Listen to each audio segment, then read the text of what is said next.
నమస్తే. ఎమ్మెల్సీ కల్వకుంట్ల కవిత మరో దుకాణాన్ని ముందటేసుకున్నది. ఇక ఆమె వచ్చే నెల 4, 5, 6 తేదీలలో ఈ 3 రోజుల పాటు 72 గంటల పాటు ఆమె దీక్ష చేయబోతున్నట్టుగా తెలుస్తూ ఉన్నది. ఆమె చేసేటువంటి దీక్ష దేనికోసమట అంటే బీసీలకు సంబంధించినటువంటి రిజర్వేషన్ని కేంద్ర ప్రభుత్వం రాష్ట్ర ప్రభుత్వం డ్రామాలాడుతూ ఉన్నది. మేము బీసీల కోసం ఉద్యమిస్తూ ఉన్నా, నేను వాళ్ళ కోసం మాత్రమే దీక్ష చేస్తా అంటూ ఒక కొత్త నాటకాన్ని ఆమె ముంగటేసుకున్నటువంటి ప్రయత్నం చేస్తూ ఉన్నది.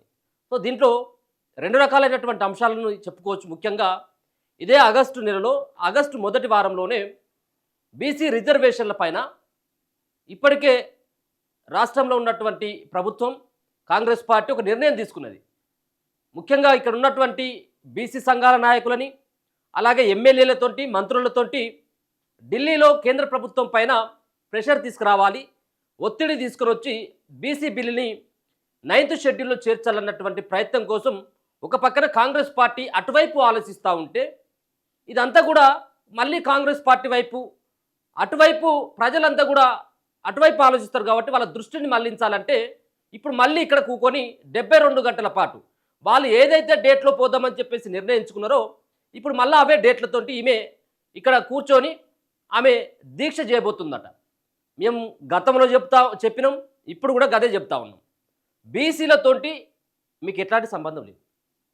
బీసీలని తడిబట్టతో గొంతు కోసినటువంటి చరిత్ర బీఆర్ఎస్ పార్టీకి, అది మీ నాయనకు మాత్రమే సొంతం.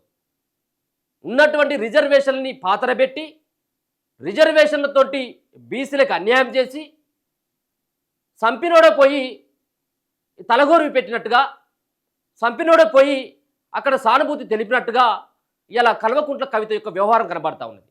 ఆ కుటుంబం చేసినటువంటి ఒక దరిద్రపైనటువంటి ఒక నిర్ణయంతో బీసీల నోట్లో మన్నుగొట్టినటువంటి కల్వకుంట్ల కుటుంబం, వాళ్ళ నాయనటువంటి కేసీఆర్ ఆ రోజు ఉన్నటువంటి రిజర్వేషన్లను తగ్గించి ఇలా అదే రిజర్వేషన్ల కోసం ఈ అగ్రకులాలకు సంబంధించినటువంటి నాయకులంతా మళ్ళీ ఈ అణగారినటువంటి వర్గాలు ఏవైతే ఉన్నాయో ఎస్సీ ఎస్టీ బీసీ వర్గాలని మరోసారి వాళ్ళ వైపు లాక్కోవాలన్నటువంటి ప్రయత్నం, వాళ్ళ వైపు తిప్పుకోవాలన్నటువంటి ఒక కపట ప్రేమను చూపెడతా ఉందనేది ఇది నగ్న సత్యం. దయచేసి ప్రజలారా, కవిత చేసేటువంటి ఈ ఉద్యమానికి బీసీలకు ఎలాంటి సంబంధం లేదు. కవిత కేవలం నోట్లోకి వెళ్ళి వచ్చినటువంటి మాట తప్పించి బీసీల మీద ఏదో ప్రేమ మాత్రం కురిపించేటువంటి ఒక ప్రయత్నం చేస్తూ ఉన్నది. కానీ ఆమె మనసులోకి వెళ్ళి వచ్చినటువంటి మాట కాదు. 42% రిజర్వేషన్ల పైన కవిత మాట్లాడడం అంటే ఇక అది మిలీనియం జోక్స్ అనుకోవాలి. ఇలా రేవంత్ రెడ్డి సైతం కూడా ఈరోజు ఆర్డినెన్స్ తీసుకొచ్చిన, తీర్మానం చేసిన అని చెప్పేసి ఆయన అగ్రకులాలకు సంబంధించినటువంటి నేతలే. ముఖ్యంగా ఒక పక్కన ఆయన చేసేటువంటి ప్రయత్నం బీసీ వర్గాల నుంచి కానీ బీసీ నాయకుల నుంచి వచ్చేటువంటి ఆ ప్రెషర్ తోటి కొంత కదలిక ఆయన దాంట్లో కనిపించింది తప్పించి ఇలా వీళ్ళు చేసేటువంటి ఉద్యమానికి, ఇలా బీసీలకి ఈ పార్టీ ఈ జాగృతి చేసేటువంటి ఈ వ్యవహారం ఎవరు కూడా నమ్మటానికి అసలే వీల్లేదు. ఈమె 72 గంటల పాటు దీక్ష చేస్తుందట. ఈమె 72 గంటలు కాదు, ఆమె 144 గంటల నిరాహార దీక్ష వాళ్ళ నాయనైనటువంటి కేసీఆర్ ఇంటి ముంగడ చేయాలి. ఎర్రవల్లిలో ఉన్నటువంటి ఫామ్ హౌస్ కూడా ఆమె దీక్ష చేయాలి. ఆ రోజు బీసీల నోట్లో మన్ను కొట్టినావు కదా, ఈరోజు బీసీలు వాళ్ళంతా కూడా బీఆర్ఎస్ పార్టీని వ్యతిరేకిస్తూ ఉన్నారు. మేము నిజమైనటువంటి ఉద్యమాలు చేసినా కానీ మా యొక్క ఉద్యమాలను నమ్మేటువంటి స్థితిలో లేరు. ఈ స్థితికి దిగజార్చినటువంటి చరిత్ర నీదే అని ఆమె 144 గంటల ఆమరణ నిరాహార దీక్ష వాళ్ళ నాయన ఇంటికాడ కనుక చేపట్టినట్టయితే ఇలా బీసీ వర్గాలు నమ్ముతారు.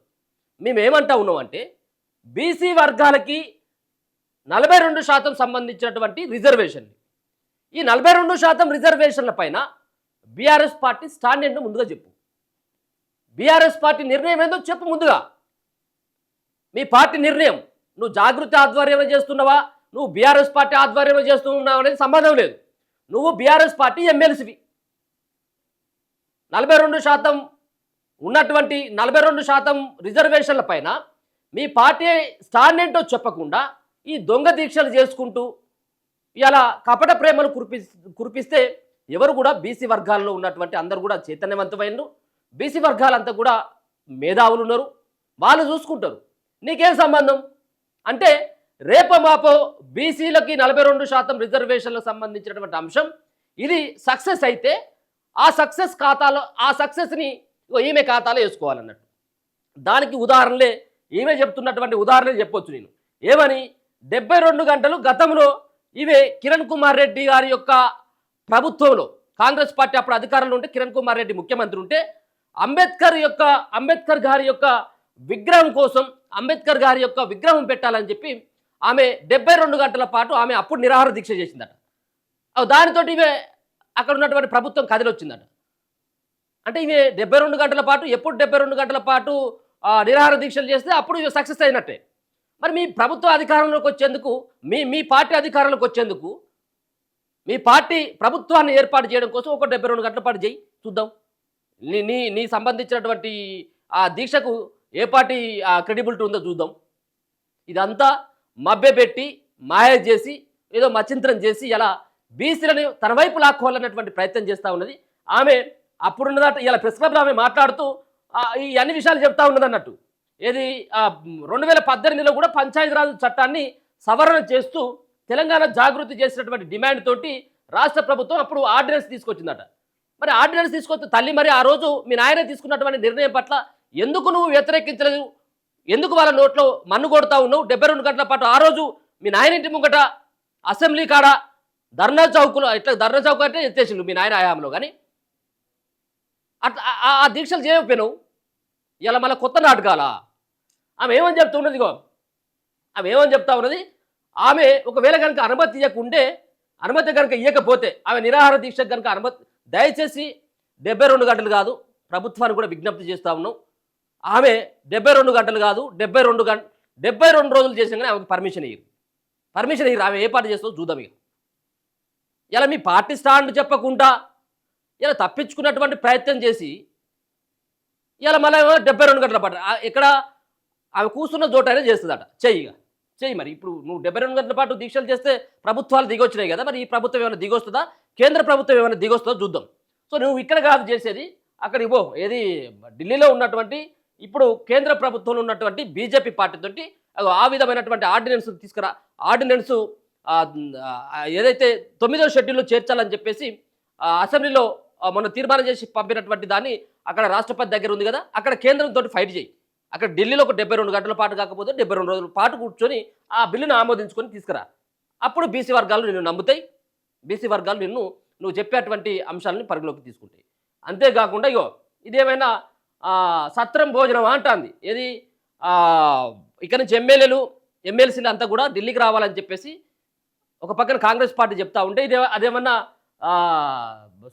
సత్ర భోజనం కోసం పోతున్నామా అంటే వీళ్ళకి ఇష్టం లేదు. అసలే వీళ్ళకి పోవడం అనేదే ఇష్టం లేదు. ఇక్కడ నుంచి ఎవరైనా కేటీఆరో హరీష్ రావో లేకపోయినట్లయితే ఉంటే కేసీఆరో ఎవరైనా బీఆర్ఎస్ పార్టీలో ఉన్నటువంటి నేతలు ఎవరైనా మాట్లాడినా కనీసం దేనిపైన మాట్లాడినా బీసీలకు సంబంధించినటువంటి రిజర్వేషన్ల పైన ఆ ప్రభుత్వాన్ని బదలం చేసేటువంటి ప్రయత్నమో లేకపోతే ఈ ప్రభుత్వాన్ని బదలం చేసేటువంటి ప్రయత్నం తప్పించి వీళ్ళు బీసీల కోసం వాళ్ళ యొక్క నిర్ణయాన్ని వాళ్ళ పార్టీ యొక్క నిర్ణయాన్ని ఎప్పుడైనా బహిర్గతం చేసిందా? చేరు వీళ్ళు కేవలం నామమాత్రంగానే కవిత ఆడేటువంటిది అతిపెద్ద డ్రామా. ఇది అతిపెద్ద డ్రామా. అప్పుడు లిక్కర్ స్కామ్లో ఇరుక్కోపోతా ఉన్నామని చెప్పేసి పిడికిలు బిగించి మహిళలకి 33% రిజర్వేషన్లు పార్లమెంట్లో ఉండాలి అని చెప్పేసి అక్కడ అది అమలయ్యేటువంటి దశలో ఈమె ఎంటర్ అవుతుంది. అది సక్సెస్ కాగానే ఈమె ఖాతాలో వేసుకోవడానికి ఇట్లాంటి నేను కిరణ్ కుమార్ రెడ్డి ఆధ్వర్యంలో కిరణ్ కుమార్ రెడ్డి ముఖ్యమంత్రిగా ఉంటే అప్పుడు 2018లో ఇప్పుడు మళ్ళీ రేపు కనుక ఇప్పుడు ఇది 9th షెడ్యూల్లో చేర్చోలేకపోతుంటే బీసీలకు 42% కనుక రిజర్వేషన్లు వస్తే మళ్ళీ మేము ఇదే 2025లో నేను చేసినటువంటి ఉద్యమంతో దిగొచ్చిన కేంద్ర రాష్ట్ర సర్కారులు అని చెప్పేసి ఒక చెప్పేటువంటి ప్రయత్నం కోసం ఆడుతున్నటువంటి డ్రామా. తస్మాత్ జాగ్రత్త బీసీ ప్రజలారా.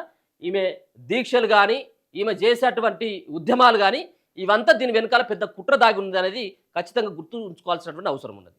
చూస్తూనే ఉండండి మన తొలి వెలుగు.